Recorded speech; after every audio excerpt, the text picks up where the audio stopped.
Welcome to Build with Bitcoin with co-host Israel Munoz and Lynn Bersto. In today's episode, we speak with Gustavo from Swapido. Swapido is a Mexico-based fintech that allows users to off-ramp their Bitcoin into the local Mexican peso market. They do this by integrating Bitcoin's Lightning Network with Mexico's instant payment system called SPAY. Swapido is working on many other features. It's a fascinating conversation, and we hope you enjoy. As a reminder, this podcast is for educational purposes only. Build with Bitcoin is a proud affiliate partner of River. River is a Bitcoin-only financial services company, which I have personally been using for years, and I'm a big fan of the product and company. Yeah, I'm also a big fan too. And I'm a big fan, especially when it comes to referring my friend group to start their Bitcoin journey or acquire some Bitcoin, because in addition to being a Bitcoin-only financial services company, River also has personalized customer service. So a person can actually talk to a human being if they need to when they're getting their account set up or in the process of it. I also love the fact that they have no fees on recurring purchases. And they also recently instituted a proof of reserve. So if you choose to hold your Bitcoin at River instead of self-custody, which many people do choose that, you can verify on their site that they have 100% reserve Bitcoin for every Bitcoin that you hold. River also just launched a very interesting feature, which is a 3.8% yield paid out in Bitcoin on your US dollar cash that you deposit at River. So you can hold that US dollar cash, earn that 3.8% yield in Bitcoin in your account in River. And important to note, this is all through a regulated banking partner of theirs at a FDIC insured institution. So I think the River is a great partner for Bitcoin and cash deposited. Yeah, because as much as we'd love to live on a Bitcoin standard, at least you and I, we need cash to operate in the world. And so this allows you to be able to earn a very competitive yield on your excess cash and have it paid in Bitcoin if you choose, and just continue to build your Bitcoin stash. So for anyone looking to start their journey, we invite you to join us at River by visiting partner.river.com/buildwithbitcoin.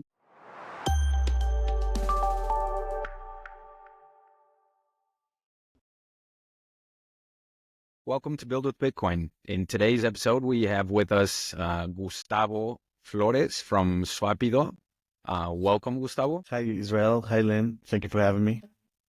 Absolutely. We're excited to get into today's conversation. So, Gustavo, Swapido is a Bitcoin-only solution for the Mexican market, bridging Bitcoin with pesos.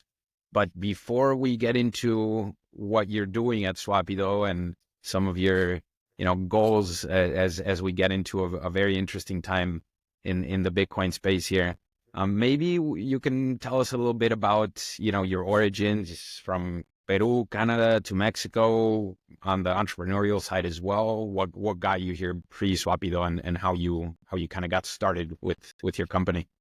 Of course. Well, thank you for the introduction, Israel. So I was born in Peru, in Lima, Peru, and I spent the first few years of my life there. But I moved to Canada when I was 8, and I went to school in Canada. I went to college, and basically I spent almost all my life in Canada, in Montreal specifically. And I got into Bitcoin around 2015 when I was just like turning 18 years old. I was just trying to make money online, completely careless about the mission or the objectives of Bitcoin. I just wanted to make money, right? So, but it still got me here, right? So I guess I gambled with altcoins for a while. Until it came crashing down, and I had to learn my lesson through error, So I guess I became a real Bitcoiner around 2018. I launched my first startup, Veriphi, in 2019. Actually, before that, we had a little mining project. We had like a couple ASICs, but not like a real startup, So in 2019, I launched Veriphi. We don't know yet what we're going to do with Veriphi at the beginning. We just know it's going to be about Bitcoin, and we want to focus on education, and we want to focus on privacy, self-custody, and, the top values of Bitcoin. So in Montreal, first we started, doing like self-custody support to people. So we help people set up wallets, use CoinJoin, use different Bitcoin tools. But quickly, it just turned into a non-custodial Bitcoin exchange. So Veriphi people could buy and sell Bitcoin. And we would also help them in the process with their transactions, with their wallet handling, and with everything involved using Bitcoin.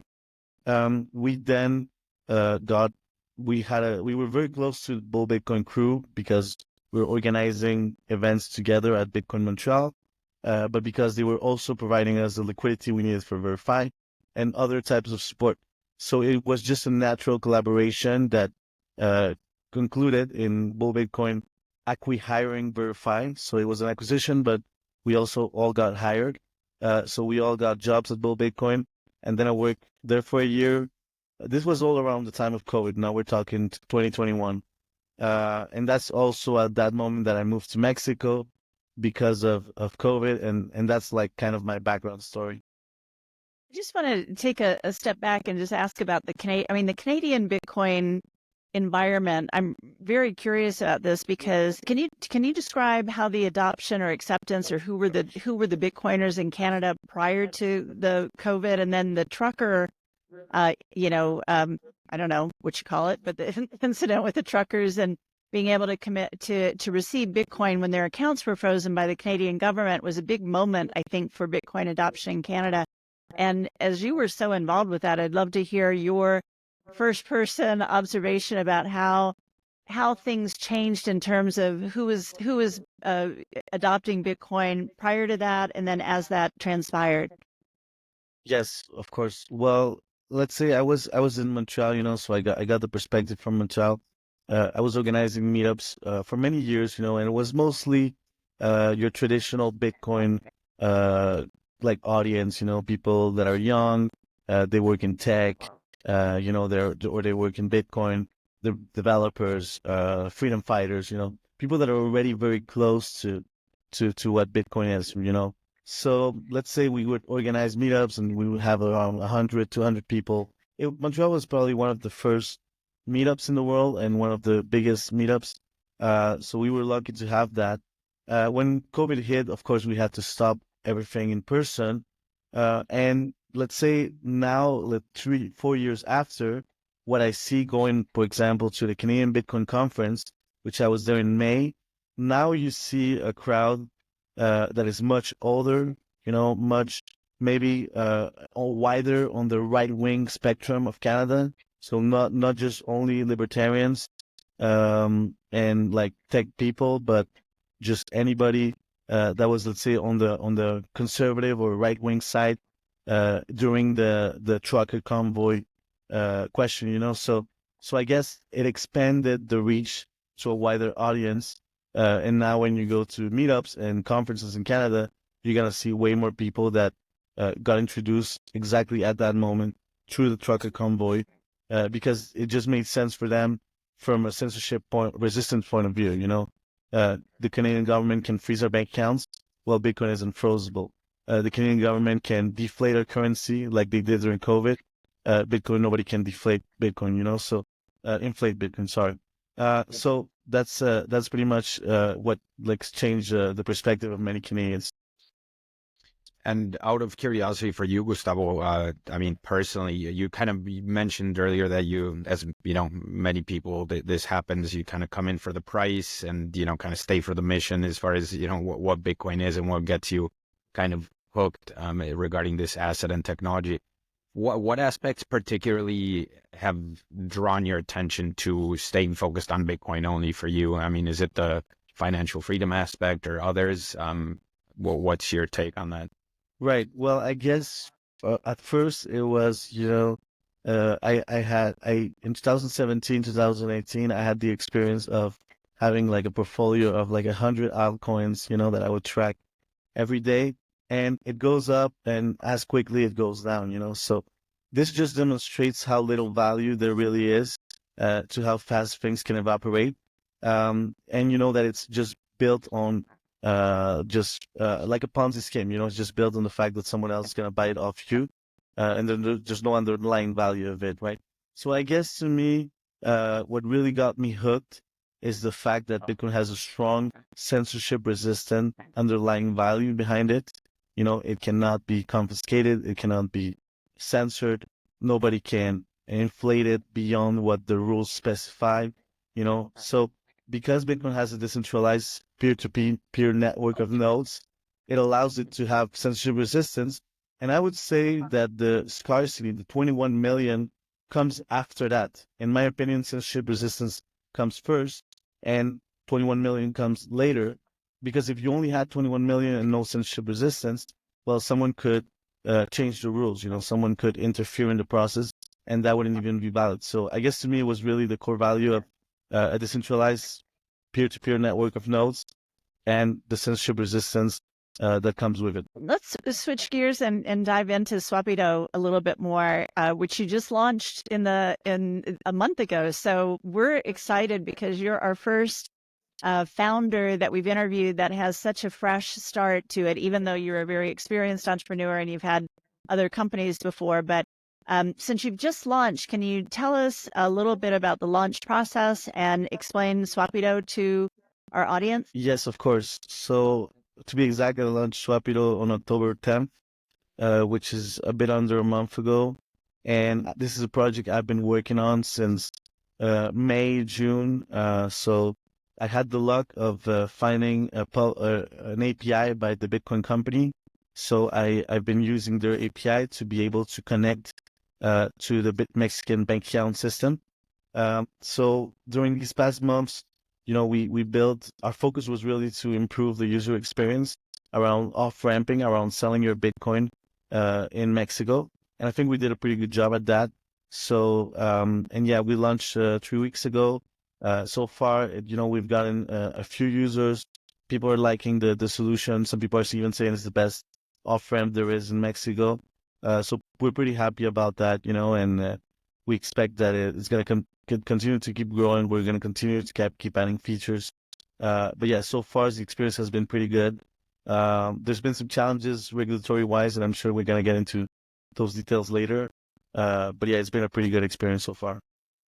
And Gustavo, when you were looking at creating a solution, were you envisioning that the users would be kind of moving out of their Bitcoin position for transactional purposes, or just to take profits, or for cash? But are you looking at making it more of a like a currency replacement? Right. Well, that's a very good question. So I guess the product is really based on my use case, which it might be niche, but I think it's shared by other people and needed by other people too.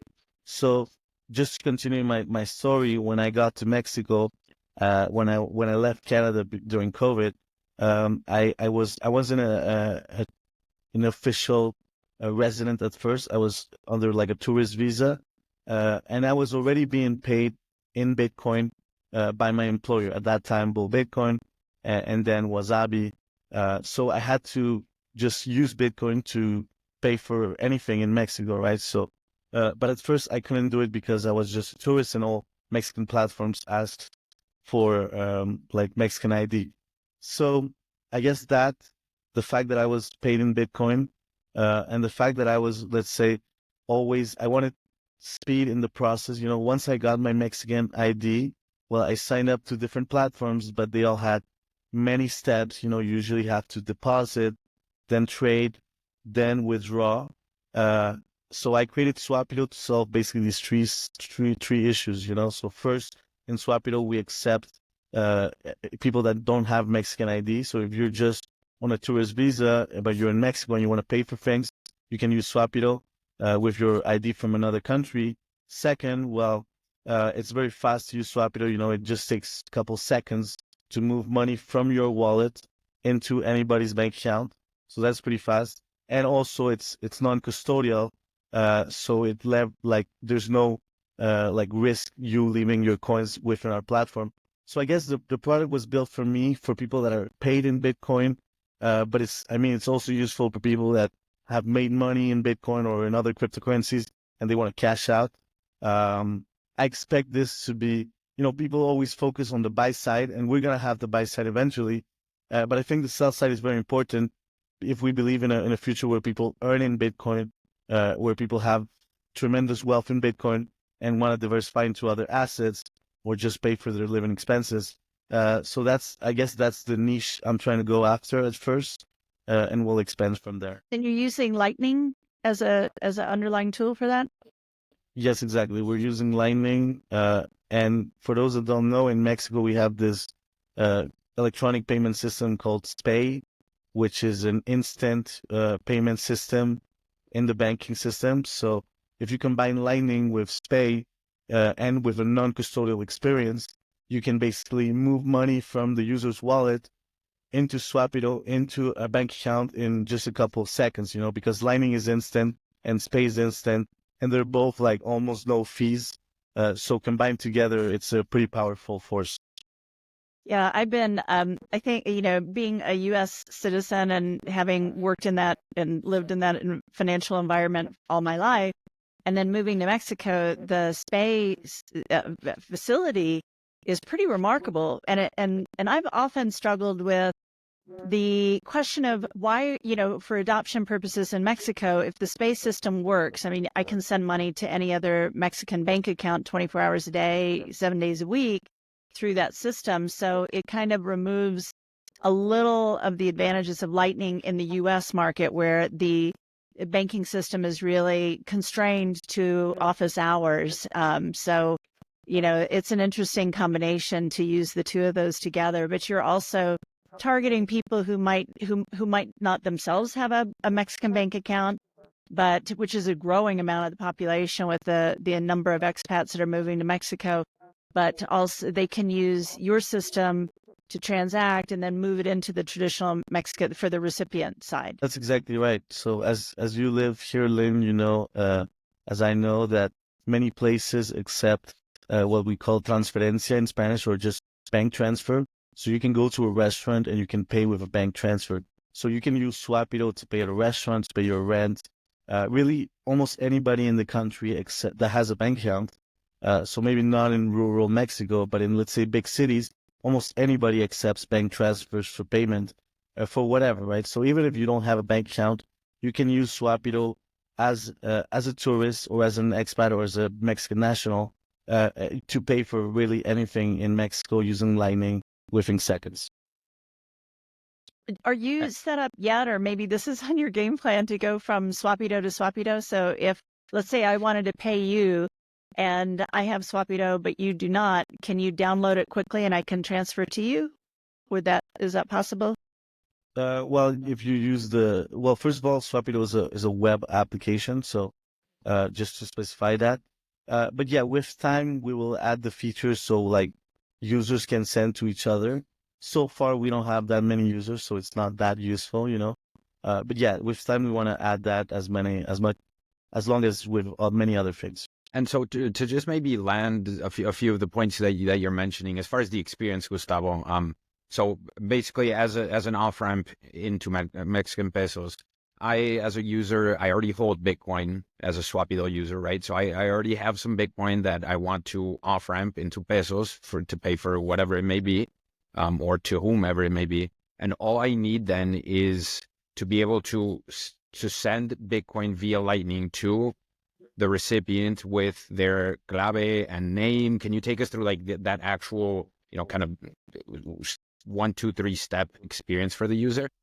Definitely. Okay. So, you go on swapido.com, you click on create an account.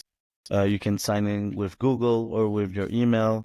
Once you go on the app, you have to do the KYC. It's a very straightforward KYC, very standard. We ask for your ID, for your proof of address, and some other details about yourself. It takes about 5 minutes for you to get verified within business hours. You get an email saying you've been verified. You can now use Swapido. You go on the Swapido interface, and it's a very simple interface. Well, the first question is how many pesos you want. Okay, so you enter, for example, 100 pesos. Once you get asked to which recipient. If you already have a saved recipient, well, you can just click on it.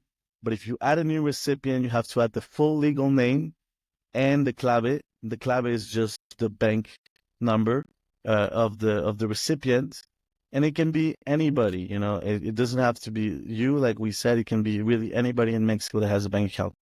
And once you can also add like a tag if you want to say like well, this is like my favorite restaurant, anything that just to remind you what it is. Or your My Mercado Pago bank account, if you have many bank accounts. Then you can enter a memo, which is a message that will be received with the transaction that will appear on the recipient's bank transfer when they receive the money.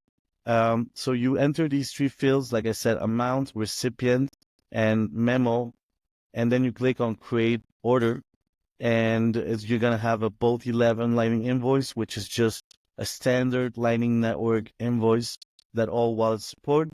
You switch apps, you go on your Lightning wallet, you paste the invoice, the amount, and everything is going to appear automatically. So you just click on pay. It takes like few seconds, maybe 3 seconds, for the app to say, we've detected your payment and we're sending the money. And it usually takes another 3-5 seconds for you to get notification from the bank that the money has been received. So in total, the process takes about 30 seconds, and the money moves from your Lightning wallet into anybody's bank account. But I want to specify something here. If you segment the process, you can see that there can be three people involved. One has the Swapido account, one is the recipient, and another one can pay the Lightning invoice. So technically, I could go on the street in Mexico and I could ask a random person, hey, what's your clave? I'm going to send you 50 pesos. And I could post the invoice on Noster, and some random person across the planet could pay the Lightning invoice. And the person I just met in Mexico can receive money in his bank account, So this can create different models, because this can be used for merchants as well. If you're a merchant, you can now accept Bitcoin with Swapido, but you don't have to deal with Bitcoin later because it's just money in your bank account. So just to say that that there's different models that can be explored using Swapido. I just want to interject that I saw Gustavo present this at an event for Mexico Tech Week a couple weeks ago, and the audience there were primarily people involved in fintech generally. So it was tech, fintech, not so much Bitcoiners. And I think, when you gave the demonstration, you had people scan the QR code and receive Satoshis and stuff, and it was just mind-blowing for them to see how quickly they could set up an account, transfer, receive, and just the speed in which all that happened. I think they were not accustomed to the underlying technology of Bitcoin and Lightning and how that can really advance payment systems.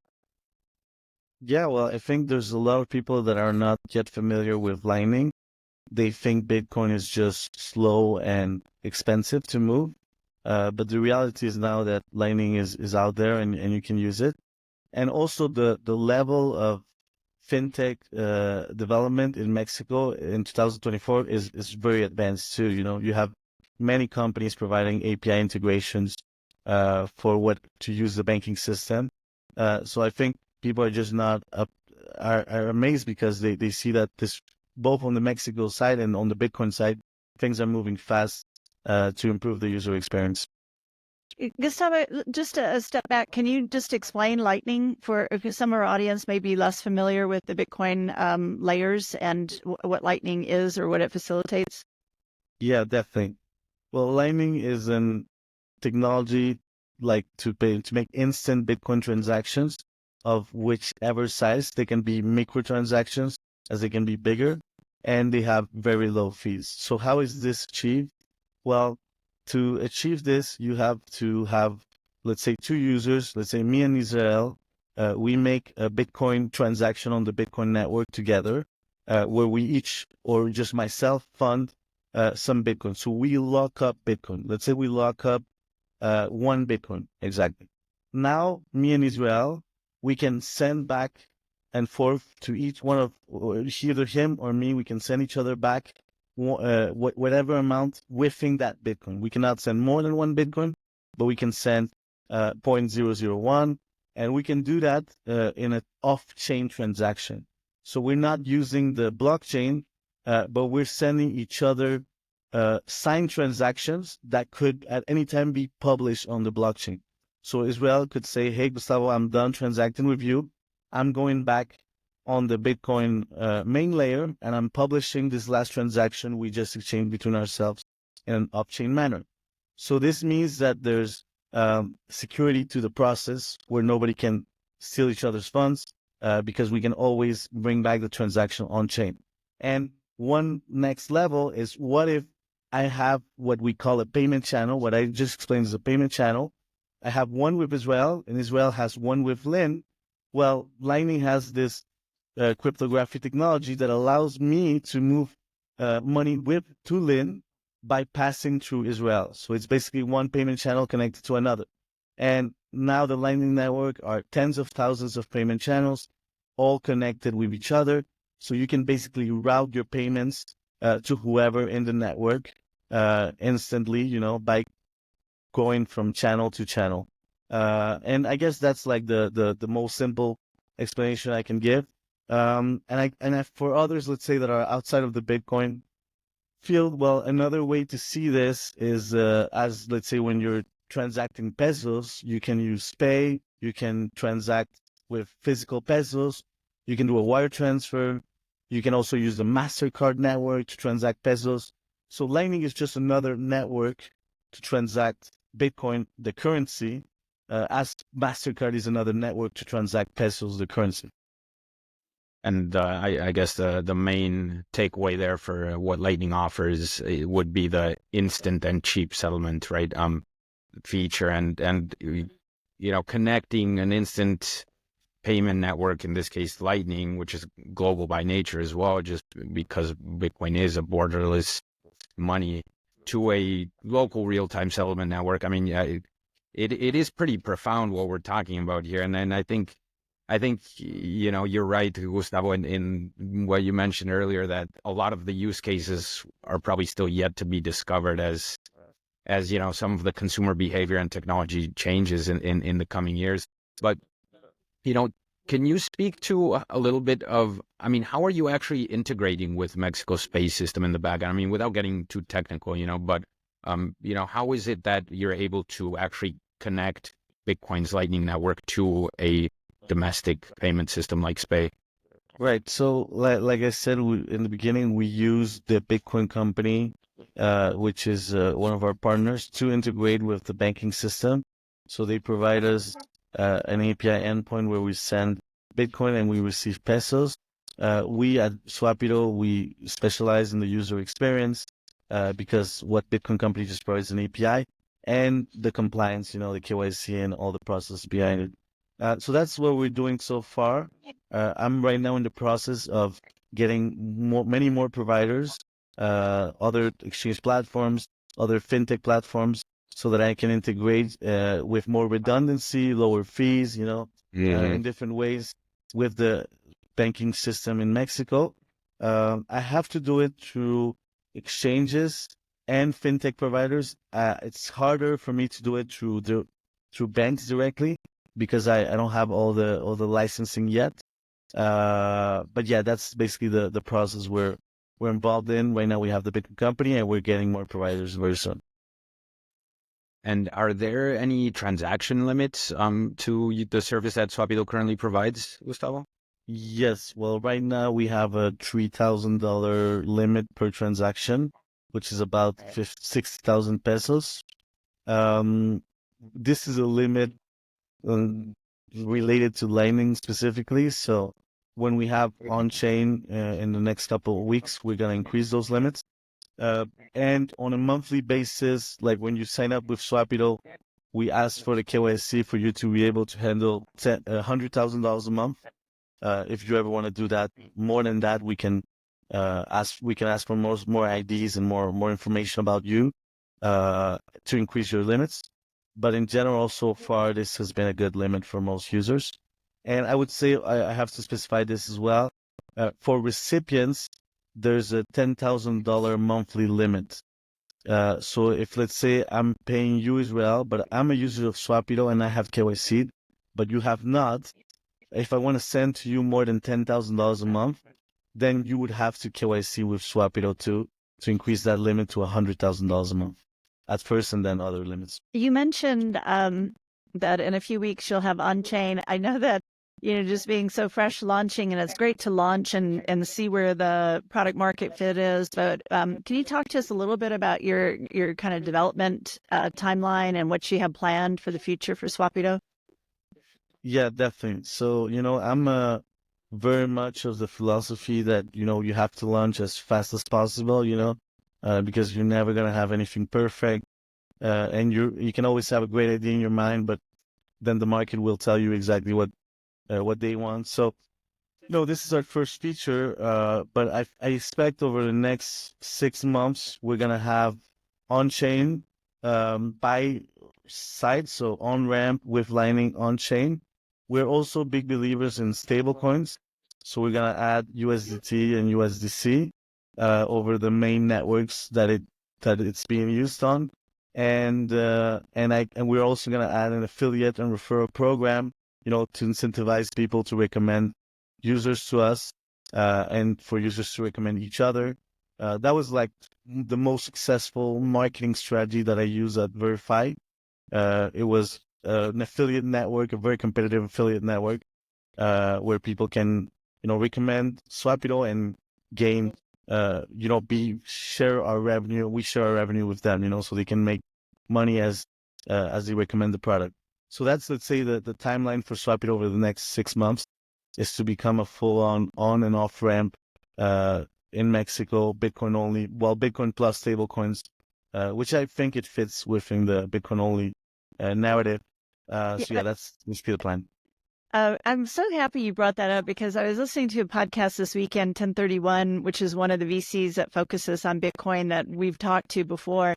They launched a new podcast, and randomly, it's like one of the conversations that came up with stablecoins, and the viewpoint was really that stablecoins are kind of like an altcoin and really have no business in a Bitcoin only ethos. And I question that. I feel that, living and conducting business in parts of the world other than the US or Western Europe, that there is a real need for stable coins. And I don't even look at them as an altcoin. I don't think that they're a speculative asset. I think they're a transactional facilitator.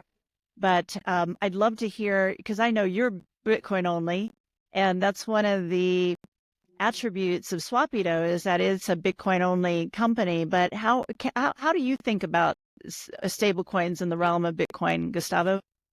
Right, definitely. Well, I would tell you that a few years ago, I would have given the same response than others do, that stable coins, they're just like altcoins. They're not useful. They're a distraction. And maybe at some point, to a certain degree, they're a bit of a distraction compared to Bitcoin. I think Bitcoin's innovation is way bigger than stablecoins. But I think now in 2024, it's if you look at the facts, if you look at reality, you can see that there's product market fits to stablecoins, and it's not just related to speculation. Because yes, stablecoins are used within trading of altcoins, and within like DeFi structures, but they have other use cases too, and I think that it's part of the future. I think it will coexist with Bitcoin, and I think that's the vision we want to share. It's based on reality. It's not just based on ideals, So, and like you said, stablecoins are not a speculative asset, and most people that I would say have it's important to look at it from a perspective of someone that lives outside of the U.S., outside of Canada, to see the value of stablecoins. If you live in the U.S., there's not much value to you, but once you understand the global aspect of these markets, that's where you see the value. So we believe in Mexico there's strong demand for that, particularly right now with the peso being devalued over the last 6 months. We've been hearing a lot of demand from users for that. So we're going to provide to users what they ask for. Yeah, and I mean, it's just, I guess meeting the user, the reality of things of the market, right? I mean, when you think about it, really, I mean, like the US dollar stablecoin specifically, you could argue it's the second best store value after Bitcoin, right? And I think that's a pretty pretty fair statement, actually. So sounds like quite a bit of features are coming online in the coming months. Any particular one that's, I mean, any priorities there, Gustavo? Because you mentioned quite a list there. Right, right. Well, I guess the first step for us is to really solidify our position as like the best off-ramp in Mexico for Bitcoin. We have Lightning, but on-chain has way more use than Lightning. So I get, for me, really, it's about on-chain in the next couple of weeks, so that you can off-ramp your Bitcoin either through Lightning or on-chain.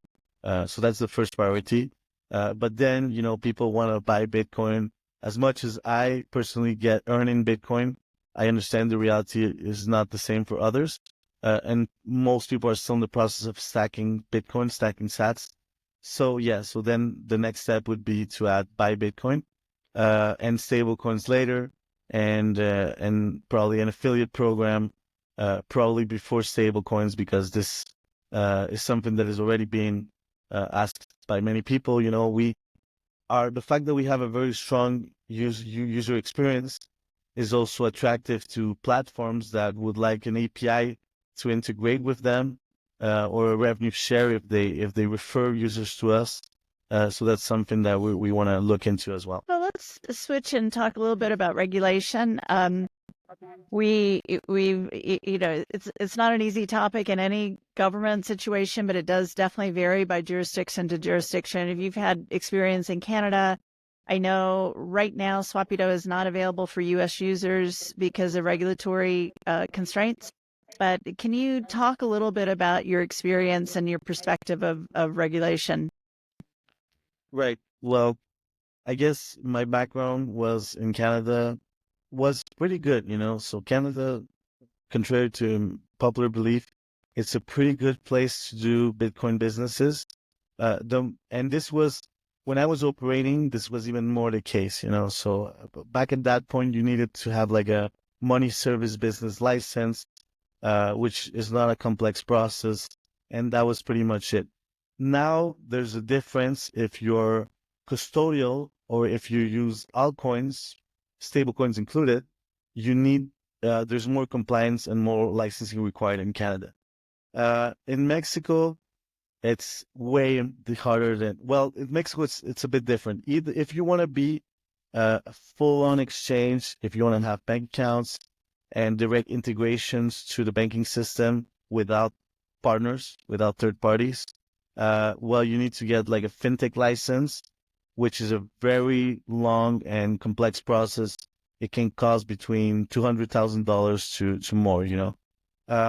But what's interesting about Mexico is that if you're a foreign company, as we are, we're based in Panama, and you can offer crypto or Bitcoin services to Mexicans, without many laws except KYC and basic, which is just a standard anywhere really.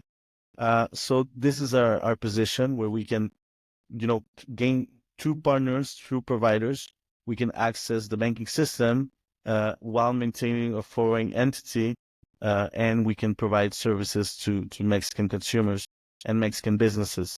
So I guess Mexico is a very complex regulatory framework, but if you know how to play it, there's a few advantages, there's a few loopholes.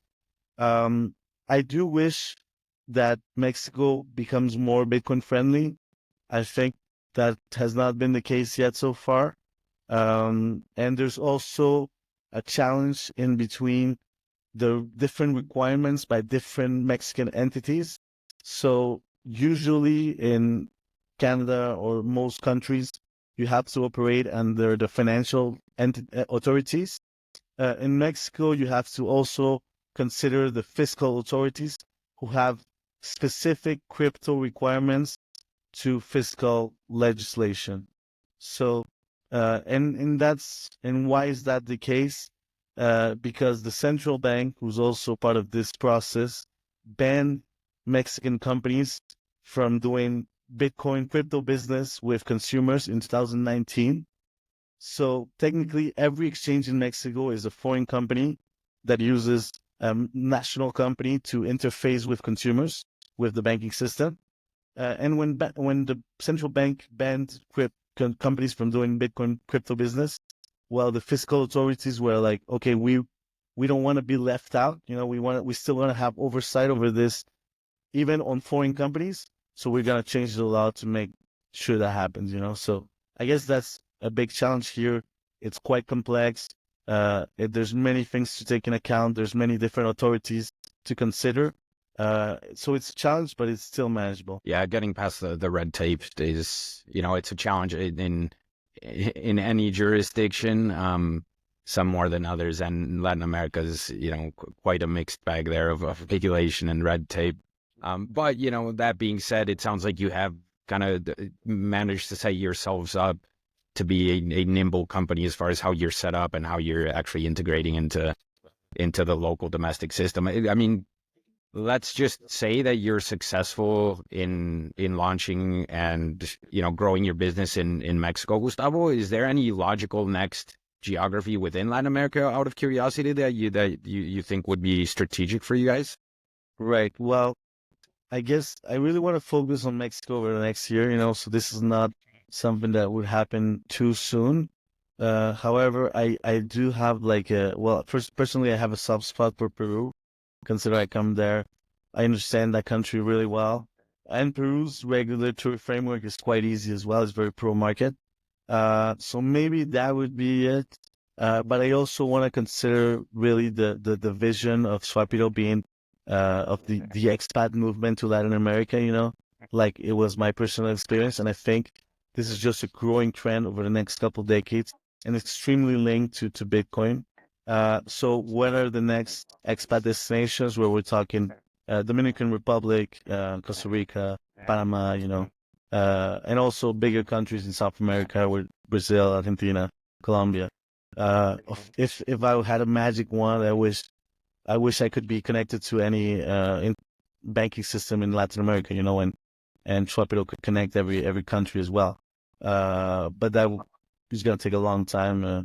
And for now, we're focused on Mexico, and we're going to see for the next expat destinations after. And that kind of brings me to my question about market potential, because for those who are less familiar, I mean, Mexico City itself is a larger market than New York and LA combined. I think I read that just recently, the statistic on that. And this is why it's really become a fintech hub of innovation. And I think similar to like mobile, I mean, Mexico and LATAM just leapfrogged over landlines and just went directly to mobile communications. And so there are technology advantages to being a little bit behind in something for a while, and then you just like leap ahead. But can you just talk to us why you decided to start here in Mexico? I mean, you could have gone back to Canada and done it, or to Peru or wherever else. But why was this why was Mexico an appealing first market for you to open? Right. Well, I guess Mexico, first of all, is the third biggest country by population in the American continent, after the United States and Brazil. So just from size, and the biggest in the Spanish-speaking world, worldwide. So just in that sense, it's a very big market. So that's one, like the first point of, the second one would be, I think Mexico has a special situation being the main trading partner with the US, like the second biggest remittance market in the world. I just saw something that says Mexico is the country that brings the most money from tourism in the world, even big more than France and Spain. So I guess the fact that Mexico is kind of in the border between the first and the third world makes it so that like global payments is a core part of Mexico's essence, So I think in that sense, Bitcoin and Lightning and this type of technologies play a core role in Mexico. And so I think that position, and also Mexico being the first expat destination, I think and I also think that Mexico has I'm very bullish on Mexico. Many people are not these days. I think Mexico is due for a big economic boom. There's also changes to the stock market law that make it so that IPOing in Mexico starting next year is going to be like 100 times easier. So I just see many, many things in Mexico that make me bullish. Plus, the fact that it's like global trade and like global payments is a part of the essence of Mexico's economy. And the fact that I live here and I enjoy living here, and I now know most of the Bitcoin communities here. And also I would say the fact that I think Mexico is a bit behind in terms of Bitcoin. It's way like it has been dominated by Bitso for so many years, and there was just like a crypto generalist vision for so many years. So all of that combined is the reason why I chose Mexico. I agree. And I think it's really important to call out the demographics of Mexico. I mean, half the population is 30 or under. I think that's still pretty accurate. And so you have, as opposed to like the US, which is an aging population, you have an incredibly young, digital oriented population. So it's, I think the gravitation toward tools like Swapido, the understanding of Bitcoin from just an inherent nature of having of living with a currency that has had a lot of devaluation and changes in it that, I think brings a natural understanding. So I'm really happy that you're here, because I think maybe one of the issues of slow Bitcoin adoption was just thinking that it was hard to transact with or complicated. So this helps facilitate it for those who don't have the ability to just put it away for 10 years, but they want to actually use it and transact with it. Right. Well, I think that has been one of the biggest challenges, it has been user experience. Some people sometimes forget that let's say the education levels in Mexico and third world countries is behind first world countries. So you need way better user experience. You need way easier tools. You need like Wise WhatsApp. So use here because it's so easy to use, So I think it's important to improve in terms of user experience, which is what we're trying to do in terms of education. And also I think there was a lack of vision, of message, at least in terms of Bitcoin only. People think crypto is just gambling. It's not. Bitcoin is savings technology. It's the best way to store your wealth. That message is not resonating that much so far in Mexico. So there's a lot of place to bring it to new levels. Yeah, definitely. And I think it's also kind of broadly speaking to technology, a sign of when a technology is maturing is also when you don't even necessarily know what's being used on, in a transaction, or in this case, the receiver, I could just be telling you, hey, Gustavo, you owe me 1,000 pesos. Here's my clave. And, you may be sending me those 1,000 pesos through the Swapido service. And I might not even know what Bitcoin is, right? Of course, you as the sender you have knowledge and know how to use this service. But yeah, I mean, you're just expanding. You're seeing the expansion of some of Bitcoin's use cases and seeing an off ramp, Bitcoin only, and a Bitcoin specific off ramp in Mexico is very exciting to see, Gustavo. So, I mean, we're definitely looking forward to Swapido's journey. Thank you, Israel. Well, yeah, I totally agree with everything you said. And I think it's really important to be Bitcoin only, but also to provide great user experience. It's not enough to just be, to have a good vision and to have good ideals, but it's also important to deliver what users want and what makes life easier to users. So talk to us a little bit about your team. I know you're based in Mexico City. How are you distributed, or what? And also, since you're a growing company, we're always trying to encourage more people to get involved with Bitcoin businesses. So do you have any openings, or will you be hiring anytime soon? And what does your team dynamic look like? Well, for now, I'm the only one that is full-time and like public about my involvement with Swapido. So, but I can, let's say, name my other teammates without naming them, name their roles without naming them. So I have a CTO who's handled all the development, all the engineering required to make Swapido a reality. I have a social media manager, someone that helps me out with tweets, that's very good at that, with events, with community. And I also have a web designer slash general designer that helps me with the design and branding. I handle the rest of the business, which is strategy, business development, sales, product management, legal, accounting, and so much more, right? We don't have any open roles, and because we're self-funded, we don't have a lot of money. We're hoping that will change over the next couple of months. Us growing revenue, us maybe raising funds too. And but I guess something that I tell to people is that we're gonna have an affiliate program quite soon, and that's gonna be a way for people to recommend Swapido and make gain some sats. So, and people who helped us to do that in Montreal actually made a living out of this. So this can work out.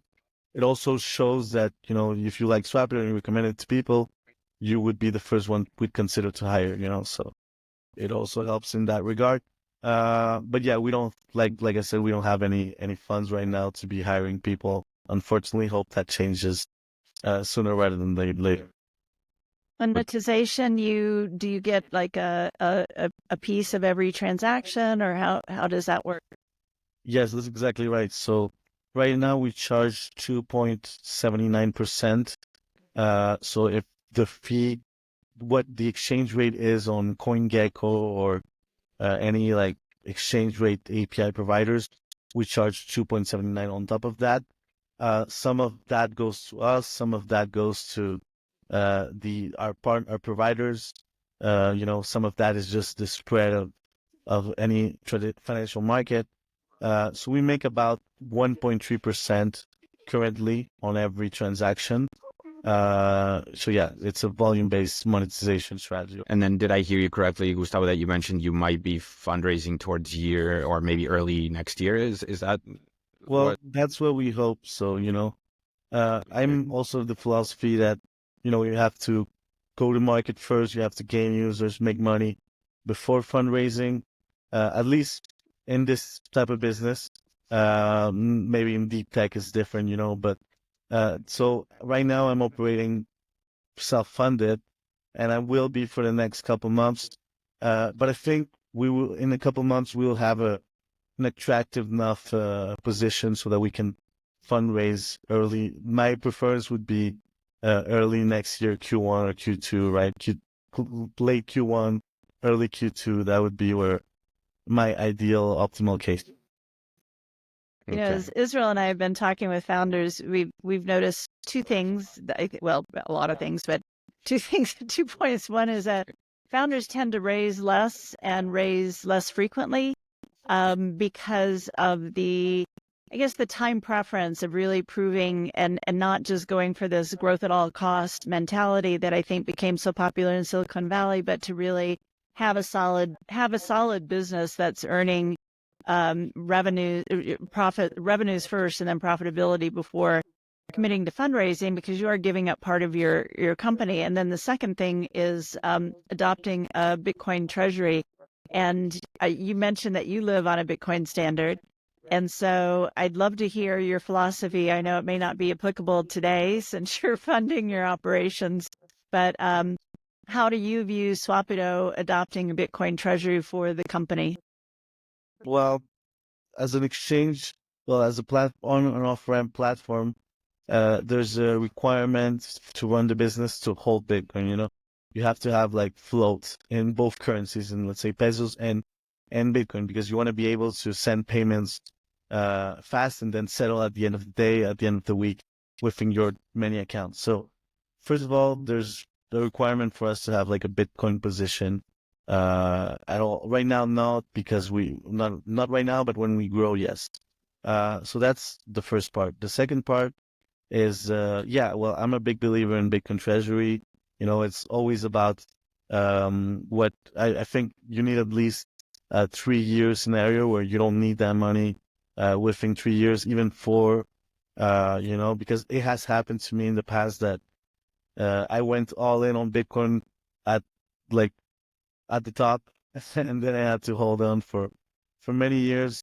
So it's important to be cautious as well on that. But yeah, we're big believers in that. Yeah, I think it was Alex Leishman in another interview we had that that kind of made mention to his point of view, speaking to this topic, that it was, I mean, it's almost kind of just a binary outcome, right? Bitcoin's either going to work or it's not. And of course, being a Bitcoin company in the space, you're betting on this technology and asset working. So it's kind of a no-brainer to, to be also holding, a hard currency that's the best store of value we know, as part of your treasury strategy. So, anyways, yeah, it's interesting to hear, the thoughts around that, and of course, it varies depending on the stage and capital needs of each business. But yeah, absolutely makes sense, Gustavo.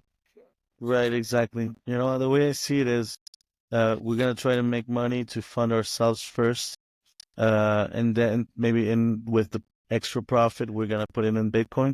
And when we fundraise, we wanna if we're gonna fundraise, if that's required to move things way faster. If we need to get licensing or marketing campaigns that can get us to the next level in a way faster time frame, well, that's what we use the fundraising capital for.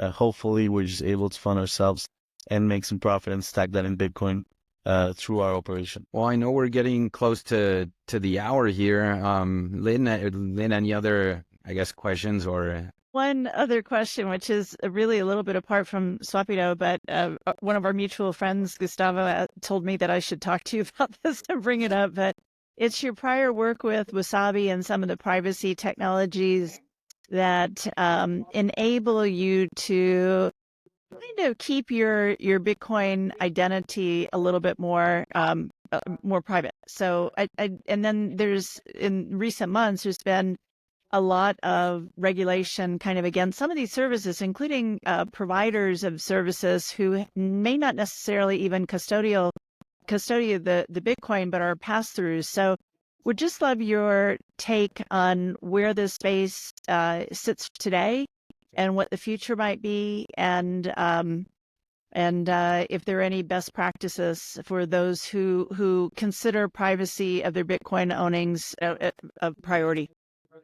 Right. Well, just to give a background, I started, using privacy technologies like Wasabi back when I was with Veriphi. So we created a lot about education material. We did a lot of workshops and consulting to help people use that. Then at Bull Bitcoin, when I worked there, we were also big collaborators and users of Wasabi. And then I worked at Wasabi, it was just natural for me to go there after. At Wasabi, I was a technical writer, but also like a part of the marketing team. I helped with the social media as well. And then back, like you said, a couple of months ago, the Samurai founders were arrested. Then Wasabi shut down operations. Most of its operations. I was laid off, as everyone in the team was. It worked out well for me because I was already thinking of doing Swapido, so it coincided, it matched out well. But basically, when that happened, Wasabi changed its model. It used to be a model where the wallet has always been open source, okay? But it was by default, there was a connection to a backend server that was run by ZK Snacks, which was Wasabi's company, the company behind Wasabi. So every user that used Wasabi Wallet, the software, was connected to a liquidity pool that was run by servers under the Wasabi company. And that's how the Wasabi company ZK Snacks was making money. Every user that was coin joining was paying a little fee for the liquidity to ZK Snacks, and ZK Snacks was making money.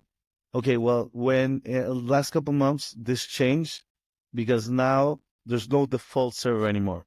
Anybody can run a CoinJoin server because it's open source software, and anybody can appear on the list of CoinJoin servers on the Wasabi interface. So when you run Wasabi now, you will be asked which server do you want to use, and there's ones that charge no fees, that have a lot of liquidity, that are very trustworthy. So they're usually at the top of the list. You can do your own research. You can ask me. And you can use Wasabi today that way. It's a bit of, as Wasabi was decentralized when it shut down. It didn't really shut down. It just became a decentralized project. So that's very useful. I know people that use it every day, and it's still very useful. So it's still working. And I've never met anybody that has de-anonymized Wasabi, even though many say they can. It's just not true. So I still recommend people to use Wasabi. I still recommend people to use Join Market and Jam, which is an interface for Join Market, which is a peer-to-peer coin join service. So instead of it being like a client server architecture, it's rather a peer-to-peer architecture, a bit different, a bit slower, maybe less user-friendly than Wasabi, but still very practical and very useful. So Wasabi and Join Market. And what's next? Well, I think there's an interesting development with things like Joinster and another one called MSB. So MSB is developed by Super Testnet, who some might know, who's a Bitcoin developer. So what these new tools, what they do is that they use Nostr. Nostr is like a decentralized social media or communication network. They use Nostr to coordinate the transaction. Instead of it being like on Wasabi, many clients and one server coordinating the transaction between them, Joinster and MSB are leveraging Nostr so that they can decentralize the server component of the architecture.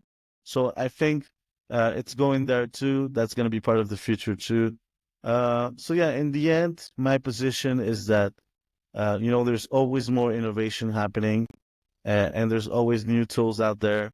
So there's always going to be privacy on Bitcoin. There has always been, well, there's been for many years, and there's always going to be. But it changes. It's no longer viable to make a business out of it, and to be like a regular registered company with a business model around it. It's more around decentralized tools so people can collaborate freely. That's all I have. I wanted to sneak that one in. But Gustavo, is there anything that we haven't asked you that you'd like to share with our audience? Or Israel, do you have any final questions? No, go ahead, Gustavo. Any last comments? Yeah, well, I just want to say that I'm also part of the Bitcoin Optech team. So Bitcoin Optech is a weekly newsletter where we share Bitcoin technology news. I'm in charge of the notable code and documentation changes. So any important pull request that happens to Bitcoin Core, LND, C-Lightning, all the core Bitcoin protocol technologies, I write about them. So I'm very much updated on every change, and I think that's a good fit with Swapido because it allows us to be at the forefront of Bitcoin development and Bitcoin technologies, and Bitcoin education as well. So yeah, I just wanted to add that. People want to know more about Bitcoin tech, they can read bitcoinops.org. It's a very good newsletter, one of the best out there. And yeah, well, just to say that as well that we're very excited about Swapido. We're very invested in the Mexican community. You can always find me in Mexico City at the meetups, at La Casa de Satoshi, which is like I call it the Mexican headquarters of Bitcoin. But it's like a co-working space, Bitcoin co-working space in Mexico City. So yeah, I'm just very open to hearing from anybody, to collaborate with anybody in Mexico or elsewhere. So yeah, please feel free to reach out on Twitter or anywhere to me so we can collaborate. No, well, thank you, Gustavo, and thanks for the time and going through what you're working at Swapido. It sounds like 2025 is going to be a very eventful year. I think for the whole Bitcoin space, but for your company as well. So we look forward to staying in touch. And yeah, thanks again for coming on. Well, thank you, Israel and Lynn, for inviting me.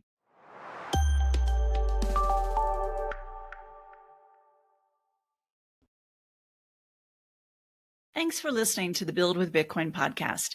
If you found benefit in what you heard in this episode, we'd truly appreciate it if you would like, share, or leave a comment on whichever platform you're listening, as this helps others find us, which is especially important for a new podcast.